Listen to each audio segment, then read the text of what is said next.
This week on the Erotic Awakening Podcast, episode 765, Pierced Labias, New People, and BDSM Test. Welcome to Erotic Awakening, an exploration of all things erotic. If you are offended by adult topics or prohibited by law, I recommend you stop listening right now. First, a heartfelt thanks to the amazing patrons of Erotic Awakening, each and every one of you. Your support literally keeps this podcast, the longest running kink podcast, on the air. If you'd like to help support the show, consider becoming a patron. Just visit patreon.com/Erotic Awakening today. Hi everyone, I'm Dawn, and I'm here this week to continue the conversations on power exchange, polyamory, sacred sexuality, and simply fun kink. This week on the show, I had a conversation with Cookie Doe, who I met at the Primal Arts Fest. We're going to talk about her labia piercing. 17 years of the show, and I don't think I've ever talked to anyone about their labia piercing. So I could be wrong, but I'm pretty sure this is a first. So let's give a listen. Welcome, everybody. I am here tonight with someone that I met at Primal Arts Fest, also known as Half. And I was listening to her story and thought I would have her on the show. So tonight we are going to be meeting Cookie Doe, and we are going to be talking about labia piercings. So welcome to the show, Cookie Doe. Thanks, Dawn. I'm super excited to be on the show, and I guess it's kind of nice to be able to be like, I get to talk about my labia on a podcast. It's fabulous.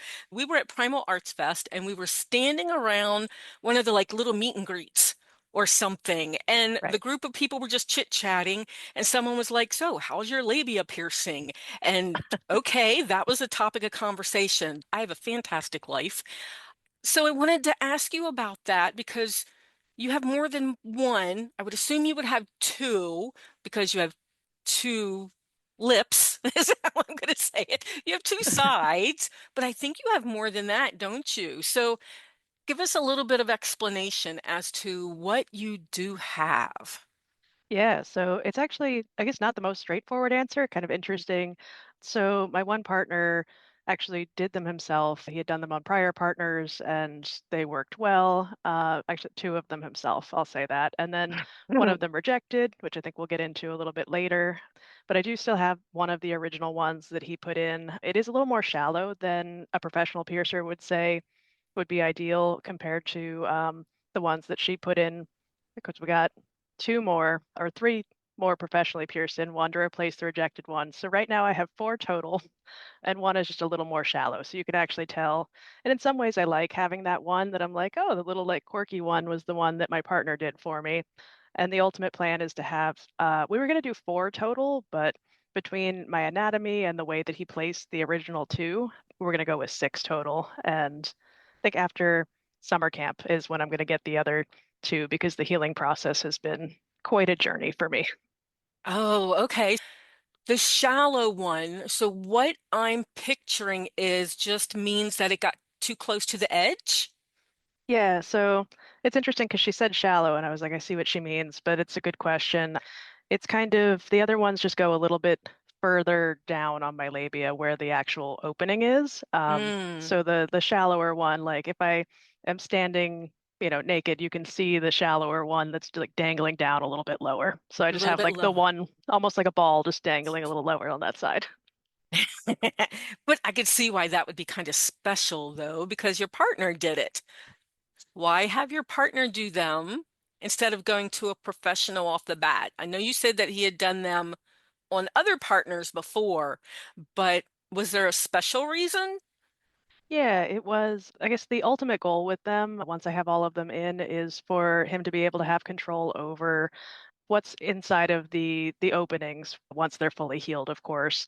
So I know some people do like padlocks, like the little TSA Uh-huh. padlocks or zip ties, and like all sorts of little fun things that you can put through them and do. You can open up labia, you can do like so many creative and fun things, and also things that fit for our dynamic. We also do a lot of medical play. Most of the scars on my body at this point are from him, so it's a way to kind of indicate ownership for us. And then ultimately, when the one rejected, we were like, and we had talked in length about the risks of having him do them versus a professional piercer, and we knew rejection was part of that. So there is like a little bit of scar tissue there, but it's only noticeable if you like really feel around. Like I can tell where it is, but no one else has ever like looked there and been like, "Did you have a piercing here?" So Mm. yeah, it's quite a lot of reasons, but there's so much fun we can have with it, and it deepens our connection. Yeah.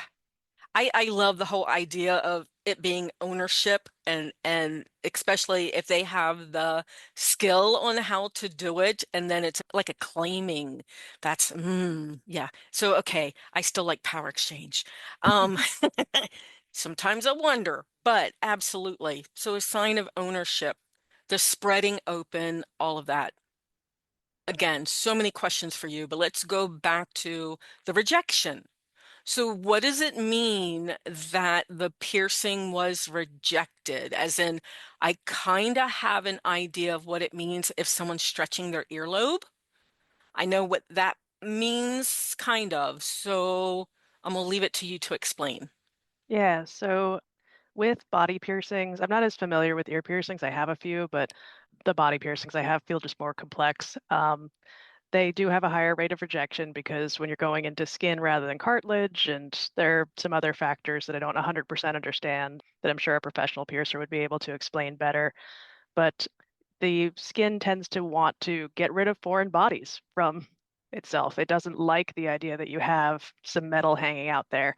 So it will try to push the metal slowly out, which also could be part of why the one that is, quote unquote, shallow may have migrated a little bit. That's also something that can happen. And it's entirely possible that could ultimately reject, but it's been over a year, at least a year. I'm trying to remember what year we did it, but it's been long enough that I've forgotten. So it might have been 2 years.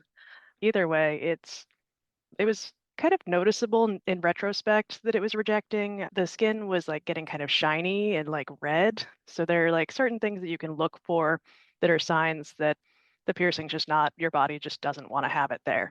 And the thing you do with that is just take it out, let it heal. You can re-pierce it after, which is ultimately what we did. So not like the Awesome. worst thing, but not a fun experience either, because like I wanted to have it. Right. So, and now you have to go to a professional or decided to go to a professional to get it redone. So it's not like you were done with the piercings after that. And two more, huh? Yep. Have you Yeah. had have you had a chance to obviously you had to have had a chance to play with them at this point. So the two that I had, it felt like it took a really long time for them to heal. We used a smaller gauge needle. We used 16 gauge for those two, which was I loved. I love large gauge needles like that. But then we go to the professional piercer and she's like, I'm using a 10 gauge. Like, okay. Um, yeah. But yeah, once they healed, we were kind of waiting to have like the full set. And I just had so many issues with them and like the one rejecting. So it was just one piercing for a long time. Like we could have played with it a little bit, but we just never really did because it wasn't the full vision that we were hoping for. It would only be one corner of a lip. Exactly. So to pull apart, I'm visualizing it, but if it's not what you're envisioning, so so during our conversation, I kind of remember a conversation, a piece of the conversation that talked about a bleed out and that that's not normal. I don't know what Yeah, is normal and not normal. So can you talk a little bit about that? yeah, for sure. And of course, my partner, Cream Cheese Frostin, loves to talk about how much blood there was because that's one of his top fetishes. But I have trauma with needles, as do a surprising amount of people who like to play with needles for fun and get piercings. And because of that, and the fact that I got there and found out they were going to be 10 gauge needles, I got just panicked at a certain point. It was quite a lot to do once we got to the third one because I already had the number four. It was just, I think, too much panic, too much fear. So like my blood pressure was just a little bit too high potentially. So that was like the first time our piercer had ever seen anything like that.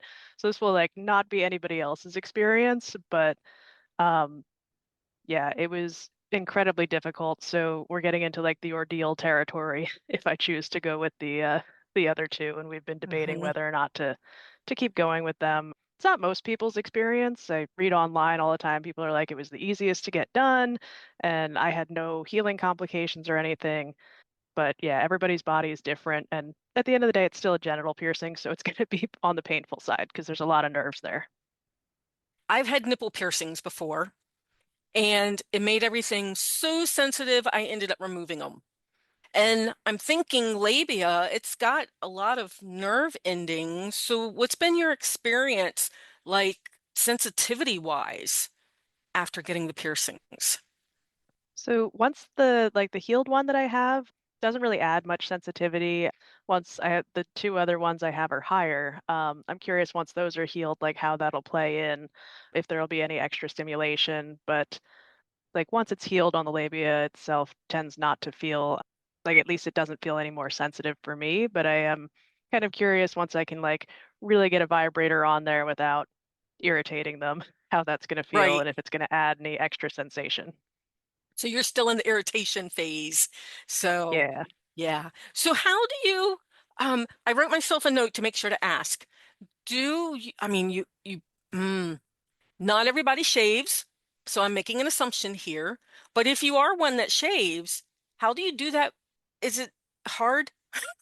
Yeah, that's a great question. Because my number one recommendation, if you're eligible and can afford whatnot, laser hair removal, and you don't want to have hair there during the healing process, like I hear it doesn't work forever on people because I have light skin and light hair. I'm one of the combinations it doesn't work for. I've tried because I like don't like having to shave, and I do like to be clean shaven. So it's quite a thing to like try to get as close as possible without irritating the piercings too much. I did read online like some people were using eyebrow shaving. They make like little razors for eyebrows that I'd never tried before, but I found that that was like both irritating and terrifying because there's like not as much of a cover over it. It just didn't feel good. I was like, all right, I'll deal with like little extra hair tufts and then I can kind of like get in there and trim, but yeah, laser hair removal would be really nice right now. And then once they're healed, it's fine. But right now, I'm like, I'll show people, but I'm like, don't judge me for the shaving. I'll get back to it at some point, I promise. Don't judge me for the hair tufts. Yeah, Yeah, I was really wondering about that because sometimes that can be, the shaving part can be hard enough as it is, depending on if you're standing or laying down or yeah. however you do it. I've tried new positions while shaving because of this. I've never tried to lay down before in my shower to shave, but new experiences unlocked. Yeah, bathtub. I love shaving in the bathtub. It's so, anyway, it's an idea. So we've got four of them in, three of them are healing. You're thinking of getting two more. We talked about like how you can use it to spread things open, which is totally fucking hot. But is there anything else, any other reason to get labia piercings besides the aesthetics? Yeah, I love the aesthetics, absolutely. The spreading things open is also like, I feel like people love that, being able to actually Mhm. see everything. But also, I know just from like looking online and stuff, chastity for, if you have a labia, it's really tough. There are not, there are a million cock cages. So if you look up products and things, and obviously like there are chastity belts for people with labia, but I don't know. I've never tried one personally. I guess I probably should just to compare, but they're on the pricey side and which piercing isn't cheap either, but they just don't look comfortable to me. It doesn't like it feels like you can't hide that the way that like a guy can walk around, anybody with a penis can walk around with a cock cage on. Um, and it is like a very subtle way to you can use zip ties, those little like TSA tiny locks that'll fit through the piercing holes. And you can also gauge up if you need to for that. That's something that we'll have to play around with to see if we can find something that's sized right. Because right now the jewelry is 12 gauge for me. But ultimately it'll be kind of a way for if he's not around, it's like that extra measure of like a reminder of Ownership. yeah, the Oh, ownership, the mm. chastity, the Orgasm Deniel, and we also like it's kind of interesting because I feel like most people in the kind of dynamic we're in lean more monogamous or they like sleep in the same room, but there are definitely times when I am like I'll go to bed with my husband, who is not my partner that I'm doing this with, and it's just like the vibrator's right there. And I'm Mm-hmm. like, he'll never know. And like the temptation is eternal. That's something like in our negotiations of orgasm denial, I was like, I am not going to be perfect at this, but having my labia kind of closed up like that is definitely going to make it a lot harder to get the vibrator in the spots that I want. Because obviously, like, I haven't had them healed enough to do this, but I've held my labia together and been like, what would this feel like? And I'm like, it's just not the same. It's Um, not the same. so it is that nice, like, thing that's kind of fun when I am feeling like I'm going to be tempted tonight. Mm.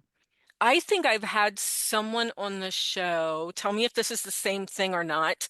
Cuck queening? Would you consider that some sort of cuck? I guess not. We've never really played around with that because I feel like, at least in my head, cucking tends to be like there's another partner involved. True, Yeah. true. And we haven't figured out what the play is there with my husband. I don't think the intention is to like, keep me in chastity all of the time. So like Okay, if we know I'm going to have a date with my husband and things are probably going to get spicy, like then he can cut the zip ties out, take the locks out, whatever it is. But we also may nice. have like set times where my husband is also aware that I'm in chastity for the week or whatnot. So it's all the polycule Mm, negotiations too. exactly. So more of the chastity and the ownership sort of, I was going to say play, but it doesn't always feel like it's play, does it? Right. Because it's not. It's not. So awesome. Well, thank you for describing that for me. I'm now picturing six, and I'm wondering if it's something that I want to do. Um, Yeah, because they it do get sounds so hot. addictive. Piercings are so fun, and like the second I had the two, I was like, I need the rest of them. Hmm. It gets addictive, and they do look so cool, and there's so much potential. Thank you for joining me tonight. I am going to have a link to your FET profile on the show notes. So if anybody wants to get up with you to ask you more questions, is that the spot to reach out to you?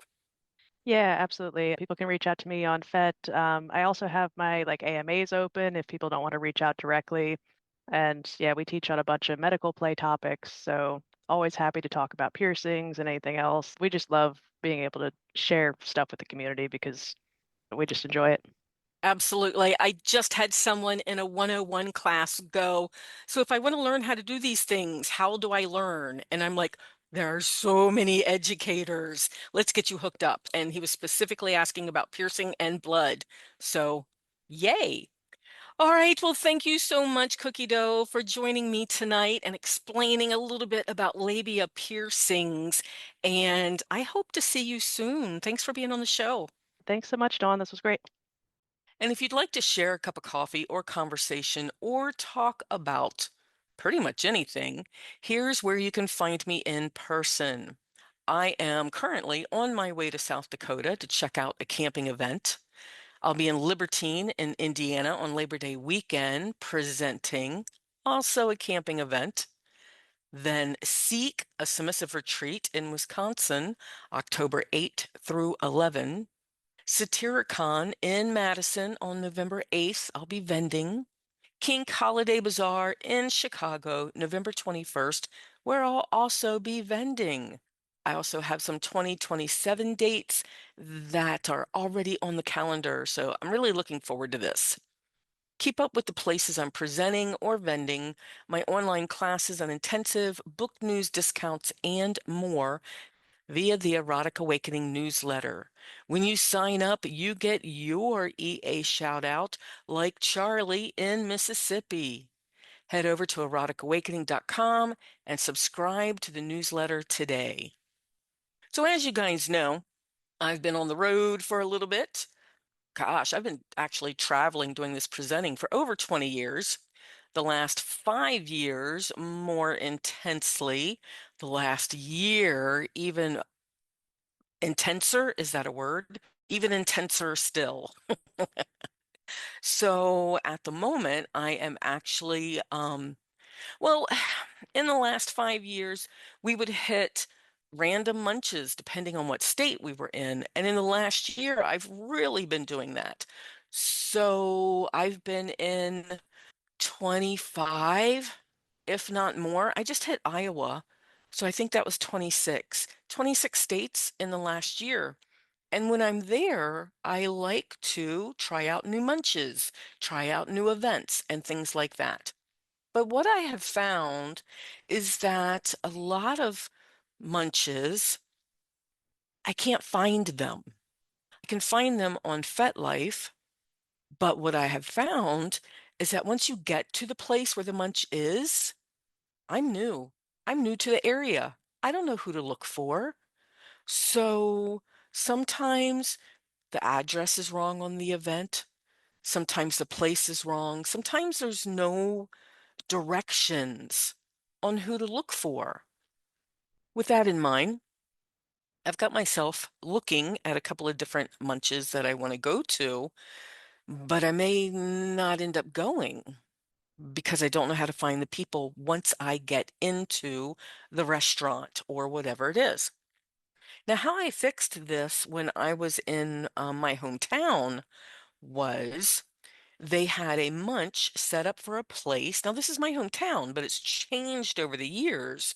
So they had the munch set up at this place, and I couldn't tell by reading about it what I was going to expect.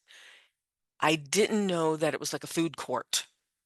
So I didn't know what I was going to be looking for when I got in there. Now, me by myself, I don't like to go to munches by myself. I like to meet people. I like to be involved, which means I need to go to munches by myself. But the way I fixed the one, and I know I talked about this on here before, but the way I fixed it for the first one in my hometown was I saw someone had RSVP'd that I actually knew from online. So I wrote them and I said, "Hey, are you actually going to go? Because if so, I would love to meet in the parking lot and walk in together." That's what we did. So that was pretty cool because I ended up meeting people that had been on my Zoom calls before and made a friend out of it. So, it's great. It's great to go to a munch. Well, the second one in my hometown, they ended up saying, "We're meeting at the Olive Garden. We should be in a private room." At the hostess stand, say you're meeting the book club.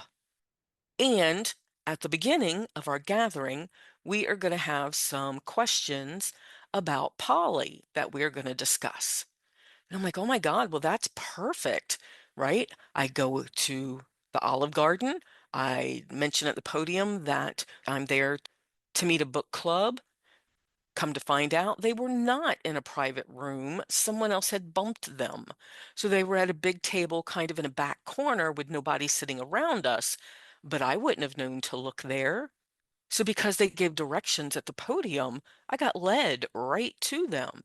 And then they had questions at the beginning of the gathering, which means I have to try to interact with people right off the bat. That's why some of us sit there and we end up pulling out our phones because no one's telling us hi. So another thing I recommend for munches is make sure there's someone there that's part of it that will tell everybody hi. And if someone looks like they're not feeling included, include them. There is nothing worse. Well, there's a few things worse, but it feels horrible when you have finally gotten up the energy to go to a munch. You know nobody there. You get there, you sit down, no one says hi, no one welcomes you. There should be someone there that can make everybody feel welcome. Actually, it's a group effort. It's a group effort. Anyway, so I had a really good time in my hometown figuring out how to navigate that. Well, then I got to a different town, and it was a topic that I really wanted to sit in on and make sure that I met people. And okay, I plugged the event into my GPS. They have the wrong address on there. So, am I at the right place? Am I at the right address and they gave the wrong place name?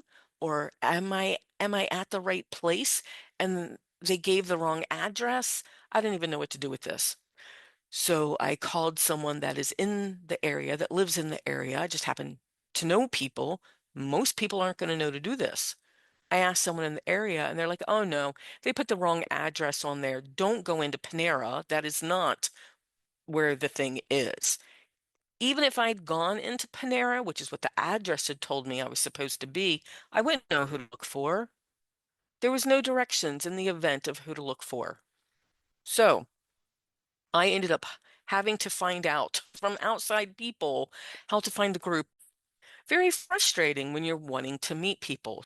Now, I have run public meetings for my spiritual group, for munches, for all kinds of things for decades at this point. And one of the things that I made sure to do, because I'm that person that wants to see a symbol on the table, I used to put a little fairy statue. I had a little pewter fairy, and I would tie a balloon to her, and I would just put a code word on the balloon. So for my spiritual group, SFC. No one knows what SFC is. The people that are there for the circle know what SFC means, so they know how to find the people.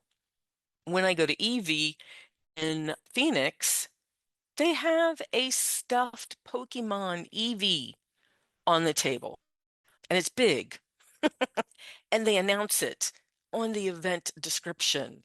There will be a huge stuffed Eevee on the table. So a huge stuffed Pokemon. Look for that and you will find us. The leader looks like this. Make sure to say hi. Just give some directions. Oh, anyway, with that being said, I am in an area that I've not been in before, and I'm going to look to see if there's any munches. Yay. I really like meeting new people.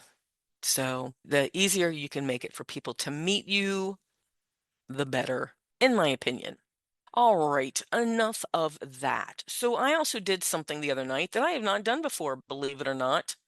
There is something that people do on FetLife. I see it all the time. I've seen it for years and years and just never thought to do it myself. And that is the BDSM test.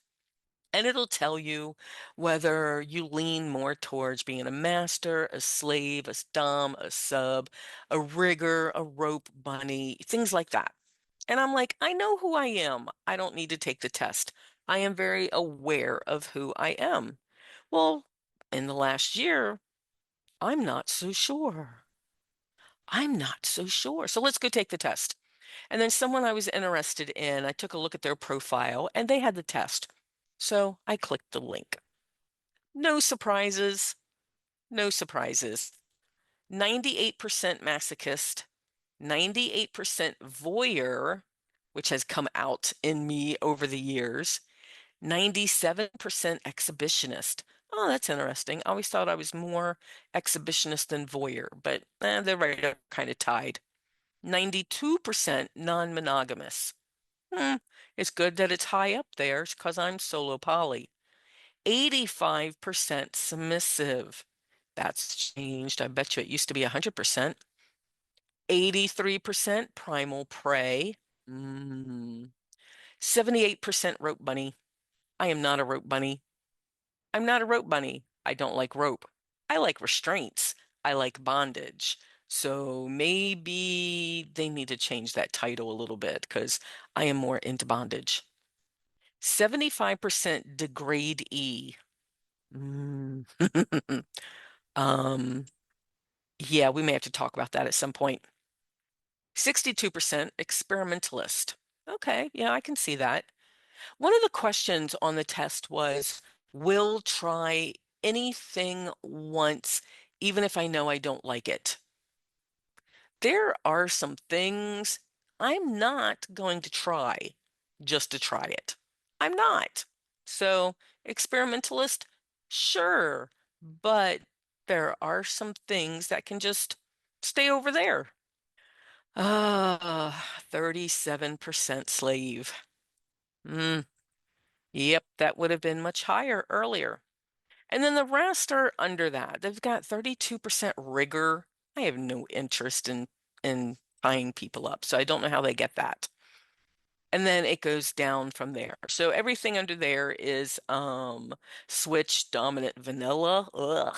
12% vanilla. Who knew? 3% owner, 3% brat. Right, yeah, some of these actually have 0. I knew they would. I have absolutely no interest in those. And again, that's one of those things, experimentalist. I have some things on this list that are absolute zeros. I have no interest. I have no interest in experimenting with it either. So, we just need to know ourselves. So there's my BDSM test. I'll have a link on the show notes as to how to get to this. I think it's bdsmtest.org. You know what? Actually, let me look this up. BDSM Test. Yep, I was correct. And you can do it without giving your address or anything like that. Pretty anonymous. Well, let's wrap this up. If you want to get in contact with me, I can be found at Dawn_Awakening or Erotic_Awakening on FetLife, Erotic Awakening on Instagram, EA Podcast Dawn on TikTok, or just email me at dawn@eroticawakening.com.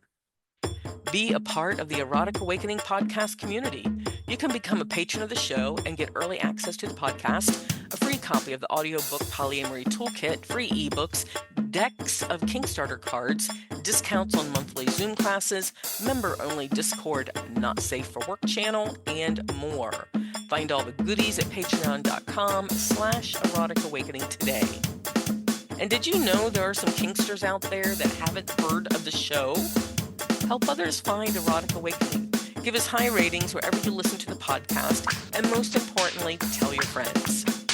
Join the conversation with other listeners. Use the links from the Erotic Awakening website for our interactive Discord channel, open to all listeners. Until next time, may your journey be filled with passion, joy, and a bit of naughtiness. Bye, everyone.